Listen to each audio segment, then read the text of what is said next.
அது ஒன்றும் பிரச்சனை. ஒரு சண்டை போட்ட போது 70 ரூபாய் கூலி 100 ரூபாயாக தினக்கூலியை மாற்ற வேண்டும் என்று கோரிதான் அவ்வளவு பெரிய பிரச்சனை நடந்தது. இன்றைக்கும் இந்த கடைசி நாள் முடிவு இல்லையா, இன்றைக்கு அந்த கூலி தொழிலாளர்களுடைய ஒரு நாள் சம்பளம் 450 ரூபாய் சொச்சம். மாதத்துக்கு கணக்கு போட்டா 15,000 ரூபாய் கூட வராது. இது பணியாற்றக்கூடிய 500 லட்சம் பேர். இது வீடு அல்லாத 100 பேருக்கு 100 குடும்பங்களுக்கு வீடு கட்டி தருவதற்கு திட்டம் போட்டாச்சு.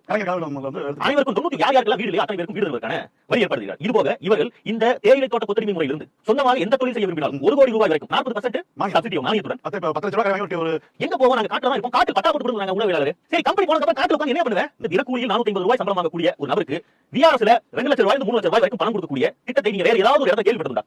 பொதுவாக நிறுவனம் மூடப்படுதுன்னா அவங்களுக்கு குறைந்தபட்சம் சமீபத்தில் 2 ஆண்டுகளுக்கு முன்பு சென்னையில் இருந்த போர்டு கம்பெனி கார் கம்பெனி மூடப்பட்ட போது அவங்களுக்கு 143 நாட்கள், ஒரு வருடத்தில் 143 நாட்கள் என்கிற விகிதத்தில் நட்டையில் கொடுக்கப்பட்டது. எத்தனை வருஷம் வேலை செய்யறாங்க? 10 ஆண்டுகள் வேலை செய்தால் ஒரு வருடத்தில் 143 நாட்கள் என்று கணக்கிட்டு 1430 நாட்கள் 20 வருடம் அதுக்கேற்ற மாதிரி போட்டு அவருக்கு ஒரு